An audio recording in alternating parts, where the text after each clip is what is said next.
निःशुल्क रूप से मिलनी चाहिए। क्योंकि एक बार को आप सोचिए, आखिर उस बच्चे की गलती क्या होती है जो एक गरीब घर में पैदा होता है और उसको बेहतर शिक्षा से वंचित होना पड़ता है। शिक्षा के सामने एक पैसे की दीवार खड़ी है, जो जितनी ऊंची दीवार लांघ सकता है, जो जितना अधिक पैसा शिक्षा पे खर्च कर सकता है, वो उतनी बेहतर शिक्षा पा सकता है। लेकिन अगर एक देश एक है, लोकतांत्रिक देश है, तो शिक्षा भी सबको एक समान रूप से तो मिलनी ही चाहिए।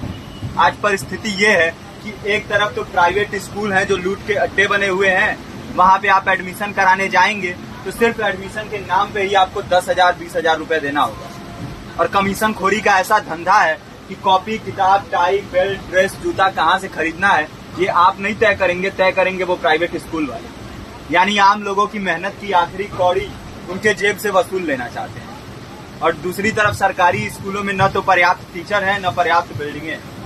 2019 का ही ये पुराना आंकड़ा है कि हर 100 में से 52 स्कूलों में या तो एक टीचर है या 2 टीचर हैं। और उन्हीं टीचरों के ऊपर जिम्मेदारी थोप दी जाती है कि जनगणना करो, मतगणना करो, पशु गणना करो, तमाम काम करवाए जाते हैं। और 19 के बाद से तब से कितने टीचर रिटायर हुए होंगे और 18 के बाद से कोई टीचर की वैकेंसी भी नहीं है।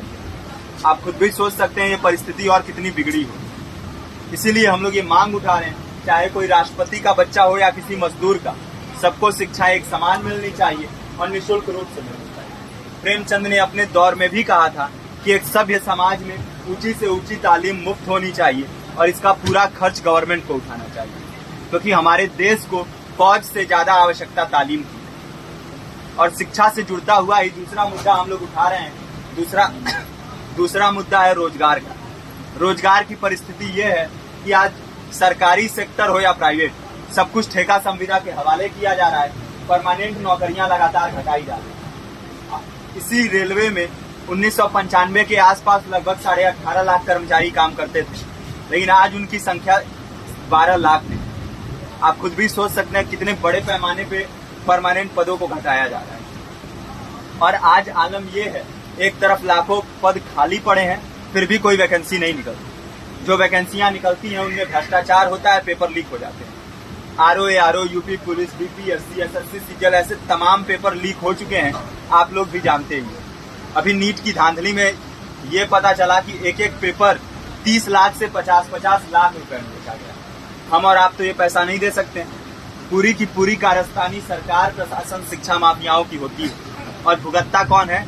आम घरों के लोग, जो लोग सालों साल तैयारी करते हैं, दिन भर में 10-10 घंटे, 12-12 घंटे पढ़ते हैं। और इतनी कड़ी मेहनत के बाद, सालों साल की मेहनत के बाद उनके हाथ लगती है तो सिर्फ हताशा, निराशा, अवसाद।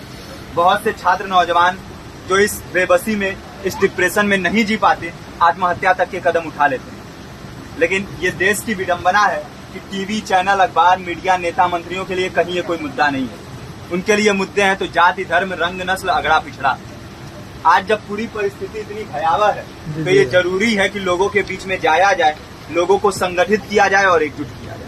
क्योंकि आज अगर अपने मुद्दों पर बोलेंगे नहीं तो कल को ये परिस्थिति और बिगड़ेगी। हो सकता है ले देके अपनी जिंदगी तो हम लोग काट ले जाएं, लेकिन आने वाली पीढ़ियों को क्या भविष्य देके जाएंगे, ये भी सोचने वाली बात है। हमारे साथी ने आपको पर्चा दिया है, पर्चा आप तक पहुंच गया है।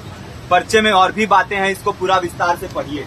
पर्चे में हमारा नंबर है, संपर्क कीजिए। फेसबुक का, इंस्टाग्राम का लिंक है, आप वहां पे जाएंगे तो आपको पता भी चलते रहेगा कि लगातार किन किन माध्यमों से हम इस अभियान को चला रहे हैं। नुक्कड़ नाटक, संगीत, शिक्षा सहायता मंडल, लाइब्रेरी, तमाम माध्यमों से इस अभियान को चला रहे हैं और कोशिश कर रहे हैं कि बड़े से बड़े पैमाने पर हर जगह पे लोगों को संगठित किया जाए और एकजुट किया जाए। आपके बीच भी आए हैं आपका साथ और सहयोग दें। साथ इस रूप में कि आप भी हमारे इस कारवां और इस मुहिम से जुड़िए।